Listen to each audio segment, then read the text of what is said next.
Welcome, everybody. Thank you so much for joining us today. I hope you're enjoying the day 2 of Welcome into the Awesome.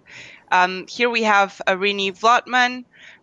While we wait for more people to join, why don't you tell us where you're joining us from?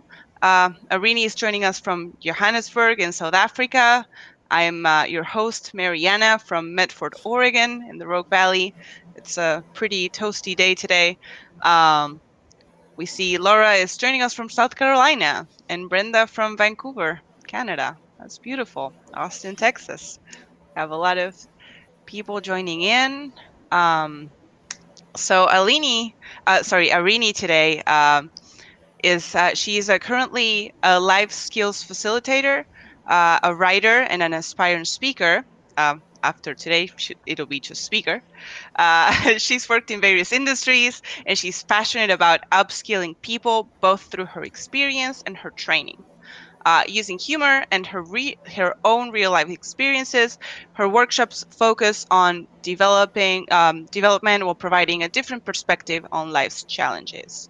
And today, she's going to talk about the psychological weight of stereotypes and labels in her presentation, Don't Label Me, I'm Not for Sale. So if you're good to start, Arini, the floor is all yours. Thanks, Mariana. Hi, everyone. It is so good to be here. I'm just putting up my slides that I'm sharing with you. And I can see there's people literally from, I see somebody from Joburg. Hi, Judy. Hi, Aveen, Ranveer. Yay, people are dialing in from all over. That's really great to see. We do have people from South Africa. We didn't know. That's awesome. Okay, so like Mariana said, my topic is Don't Label Me, I'm Not for Sale. And my name is Arini Vlotman. I just want to tell you a little bit about myself. So I was born on a wintry autumn morning, and I am the third child in my family. So, of course, I am spoiled. Okay, I said I was born in autumn, which in year is May. I'm a Taurian, so I'm stubborn, right? Bullheaded. And I was born in 1984, so I'm a millennial, And I mean, we've been accused of the downfall of the diamond industry and the inflated prices of avos.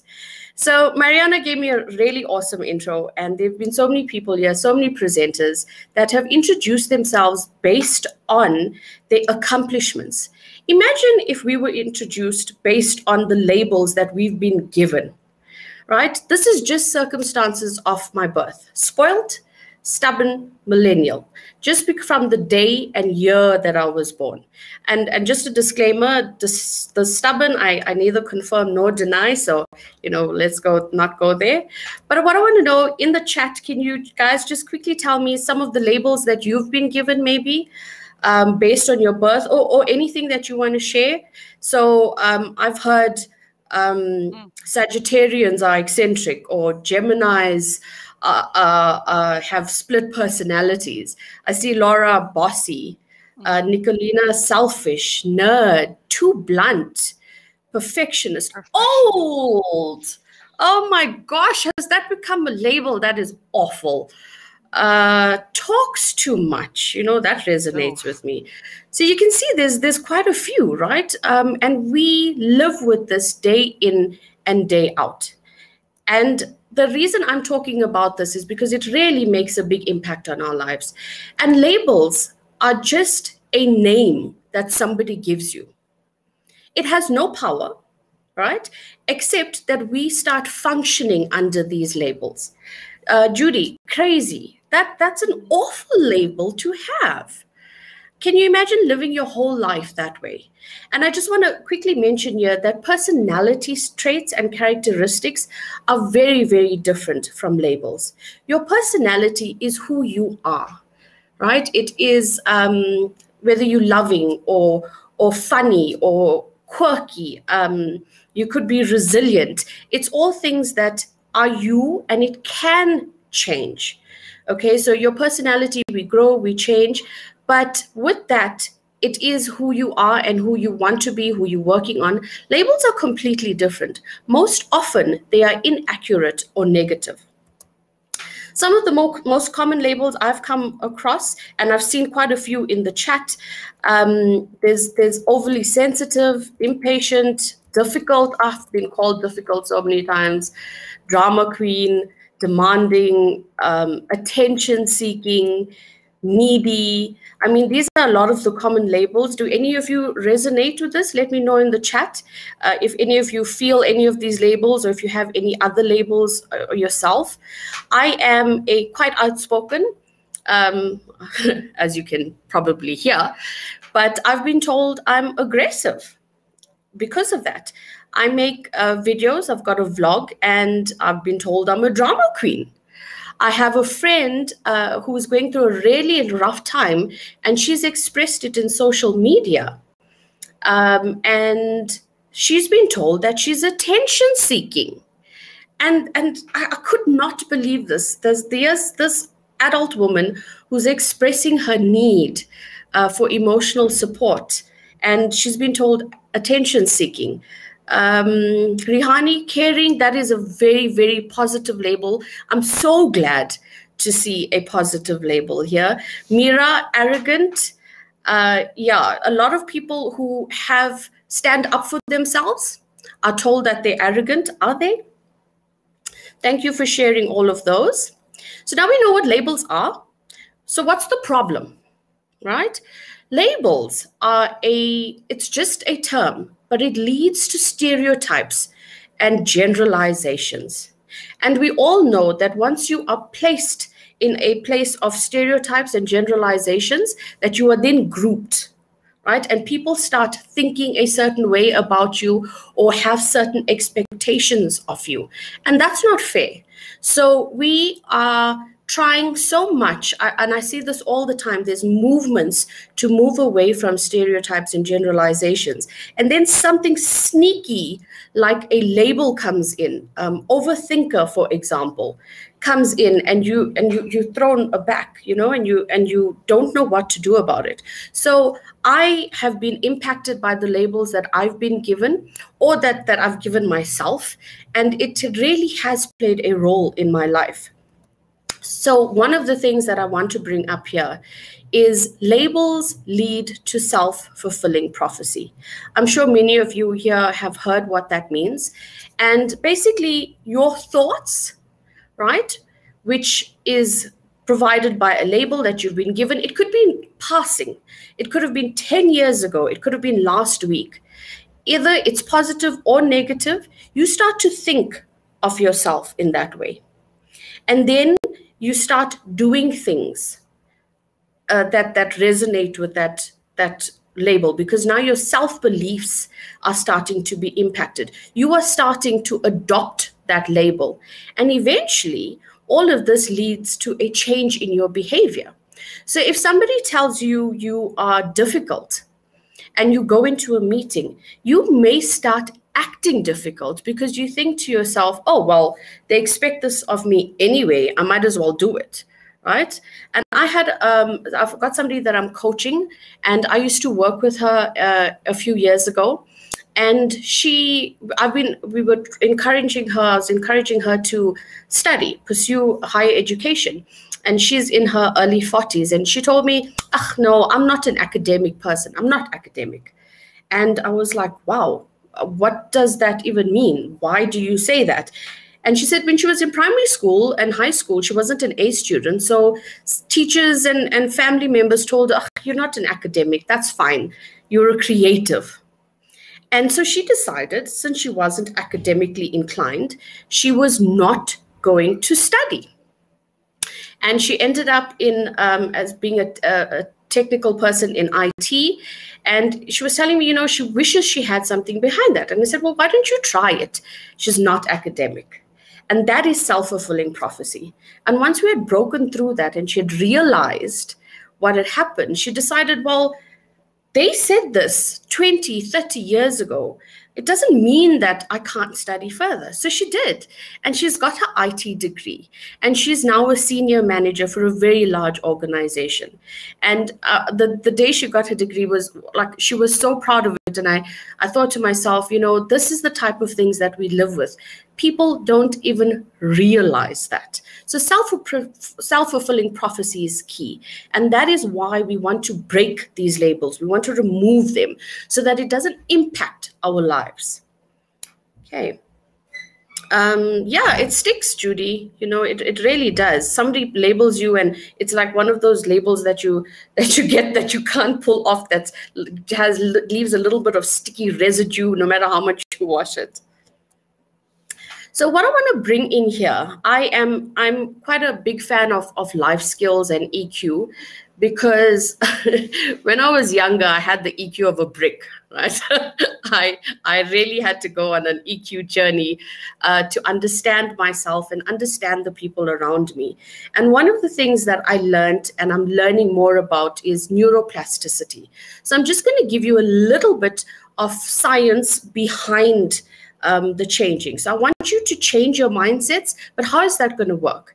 So if you imagine your neural pathways, if you imagine your mind, think of hiking trails, okay? So you walk on one trail every Saturday, and the more you walk on it, the deeper it becomes, and the more rooted it becomes. Grass stops growing on it.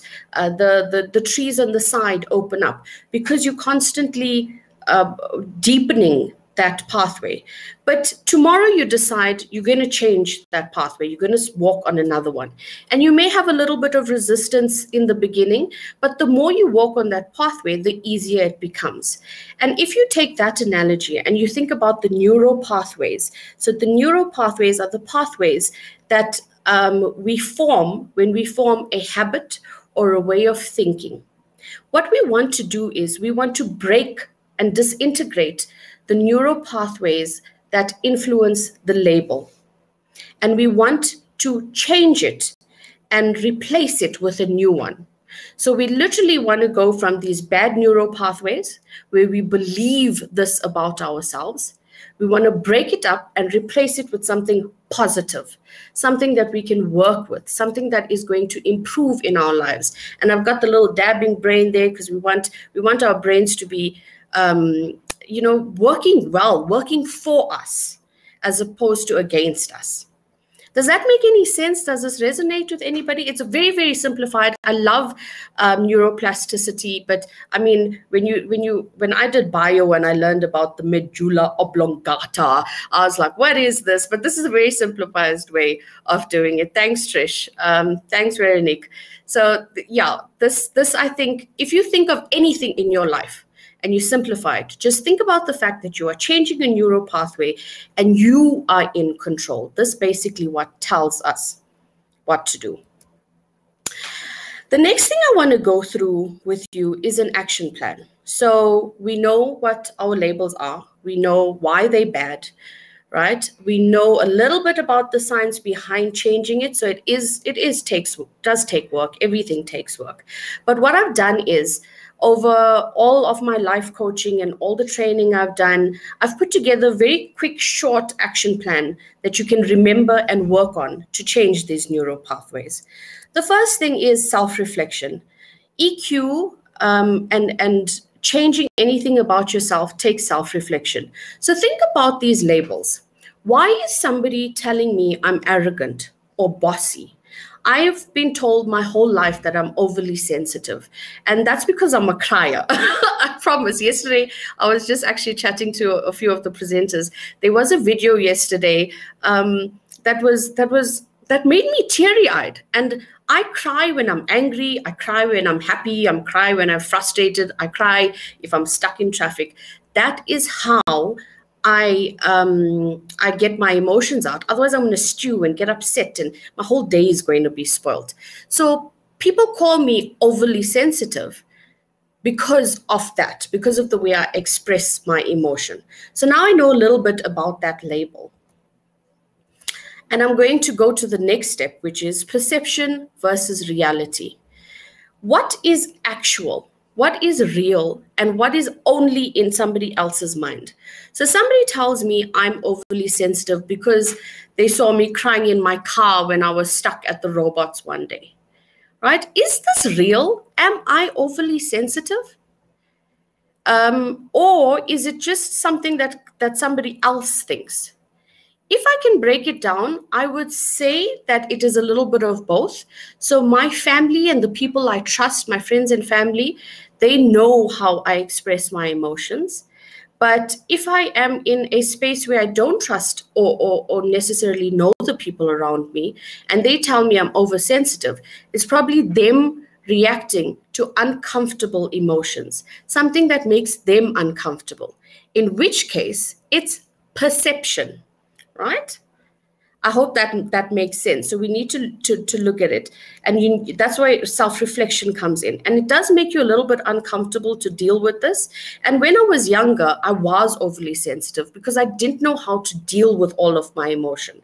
Now I know. I cry, and then I let it go, and then I move on. If I don't cry, I'm going to stew. So that's okay. Does it matter? Right? Ultimately, that's the question you want to answer. Somebody's labeled you, and it's not, well, it very, very rarely is a positive label. Does it matter? Right now, I've worked through the overly sensitive label, and it doesn't matter what somebody else thinks of me. However, there are labels that I'm working on and have worked on that do matter, because what people think of me is how they're going to treat me. And I want to be treated on my own basis, on my own actions, not on somebody else's perception of me. And when I was doing research on this, one of the things that came up is people try to, we all have stressful lives. We try to simplify things. So what we do is we try and box things up, okay? So I'm going to meet somebody, and in the first day or couple days that I know them, to make things simpler for me, I'm going to label them and put them in the box.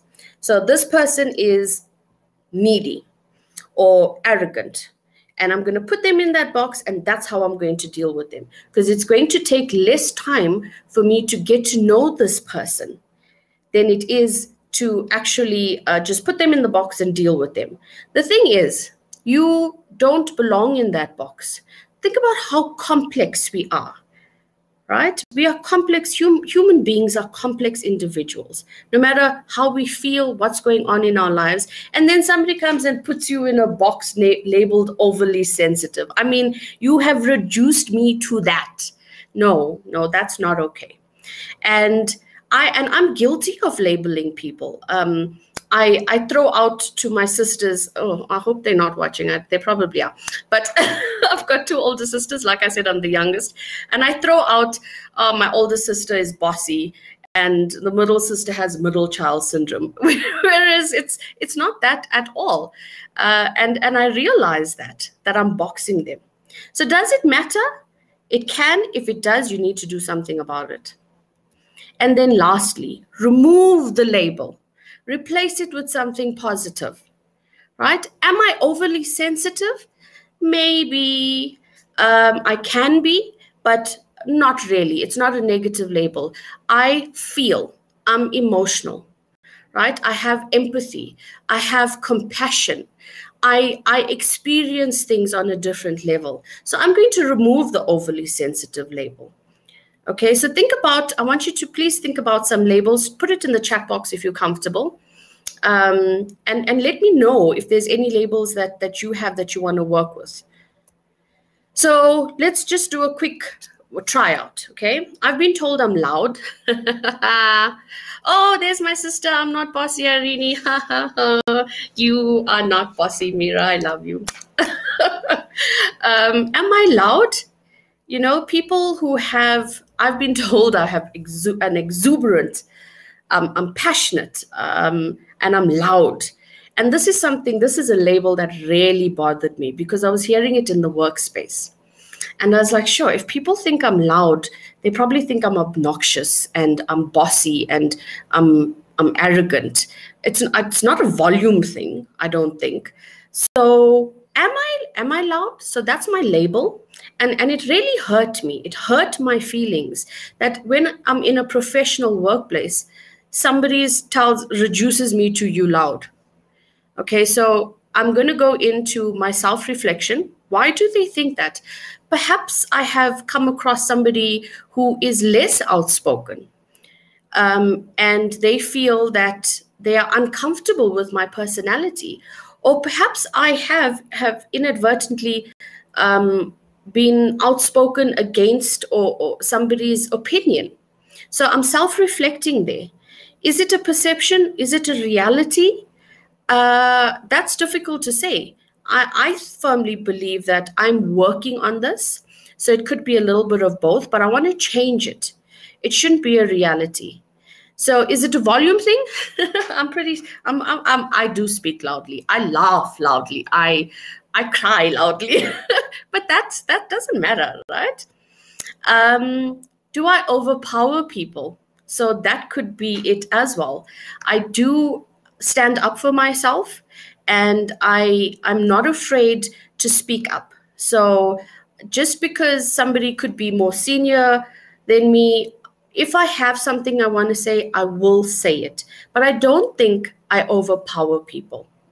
I believe that I'm confident and I'm outspoken and I'm not afraid to speak up. So, what I'm doing now is, and I've been working on this, if somebody tells me, Arini, you're loud, oh, Arini is just a loud person. I'm going to say, no, I'm not. I'm confident or I'm outspoken. It does matter to me, and I'm not afraid to speak up. So I'm going to replace those labels, or I'm going to ask if somebody tells me you're loud, what does loud mean? Why do you think I'm loud? And if I get them thinking about why they've given me the label, they may backtrack, and perhaps I can have a conversation with them and I can see where they're coming from, right? And if I understand where they're coming from, perhaps I can understand why they've said I'm loud. Perhaps there's something going on in their lives or an experience that they've had with a similar personality type. I don't know. But what I do know is that I'm going to change that label.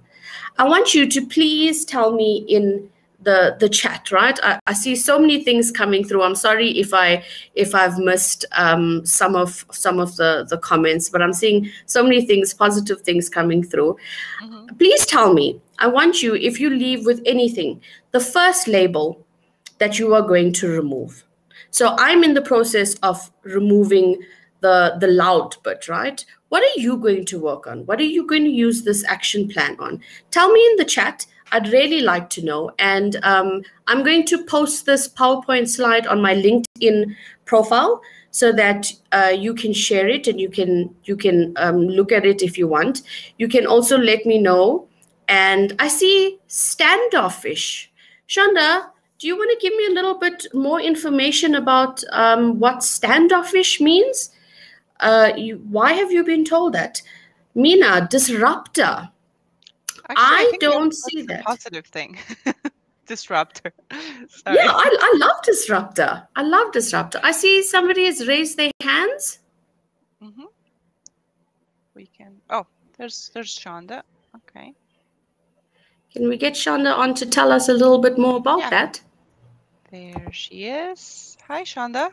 Hi, Arini. Hi, Shonda. Thank you for coming. Oh, no problem. I enjoy hearing this information. It is definitely not what I thought it was going to be. So I love the quick surprise and turnaround. So thank you.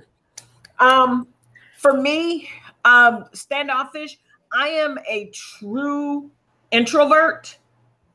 And so for me, when I walk into a room, I kind of survey the room because I know where I'm comfortable or will be comfortable if I walk into that room to go talk to people I don't know. And so I have had other people end up in a conversation with me that I've kind of intentionally chosen not to speak with because of the energy I saw them put off. So then I get the label of, oh, you're standoffish. No, There's only so much I'm going to allow inside of my 6-inch bubble, and that's not it. Oh, that is brilliant, Shonda. I have seen that so often. And what you've done is you've already worked through your label. You've got that action plan down because you are confident enough that you choose the company and the energy that you want to be in, right? And I think that's something that we all need. We all need to be in the same space. Thank you so much for sharing. I would love to chat to you a little bit more. Maybe we can go network later. Sounds great. I see Mina is saying disruptor. The meaning the label is always being negative, and how I see it is that I am the disruptor. Without it, you can't see different perspectives. So my takeaway is to keep reinforcing it. I love your thoughts there. Disruptor is a new keyword or new buzzword in the corporate industry, and we need people that come in and give us a bit of a jolt, don't we? Right? So I would take that label and I would switch it around and use it to my advantage. Are there any questions, Mariana? I see we are short on time, but this is basically what I want you guys to know. I'm loving the comments. I wish I could go back and read everything out aloud, but I don't have the time for that. Do we have any questions? Is there anything you guys want to ask me? Absolutely. I see a lot of positive comments like this one from Rihani. I love your nature. Never saw you as being loud. You laugh loudly. That's no problem with that. And she also says, or he, I'm sorry, we label people because we have that quality in us. I don't know if you want to comment on that. That I do like that. Sometimes, remember I said earlier on, maybe somebody has told me something that's made them uncomfortable. So that's where that could come in. There's a really nice comment from Sanjay. It's not just labels given to you, but also the little voices in your head. So you are your own worst enemy. That's true. So when you're doing the self-reflection, when you're identifying your labels, right? Perception versus reality. What are those labels? And why are they there? Is there a little bit of truth in it? Okay. You need to work through that, and it takes time, and you need to be brave, but it's only you in there.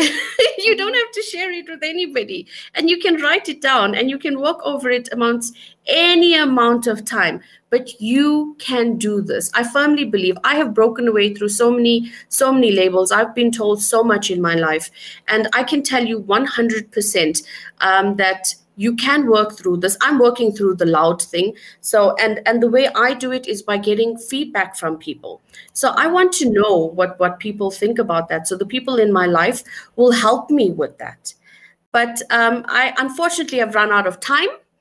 Thank you so much. I really appreciate all of your comments and all of everybody being here and engaging with me. Please connect with me. Mariana has put in my details for you to connect with me. So I'm on Facebook, I'm on Twitter, I'm on LinkedIn, and I'm on YouTube. And please always be you. Are there any more questions, Mariana? Anything else? We actually we have a good comment from, I believe, your sister Mira. She says, "You're the loudest of us all, and we love it. You laugh loud, and you love loud." So it doesn't have to be a bad thing. I mean, I if there's one takeaway I get from your session is what you just mentioned, that you can work through this. You can basically retrain your brain through the brain's natural neuroplasticity to make those bad things into good things. You know, make it a positive thing. Make it something you can work with and that can actually benefit you. Don't let it become your thoughts and your actions, right? Because then you become the bossy person that they think you are, the overthinker, the troublemaker. So I really like that. Perfectly said. Perfectly said. Thank you so much, Mariana. And thank you, everybody. I really appreciate it. I'm looking forward to connecting with everybody. Enjoy the rest of the conference. Yeah, thank you so much for joining, and we'll see everybody at the lounge. If you have any more questions for Arini, make sure to visit her there. Have a wonderful rest of the conference.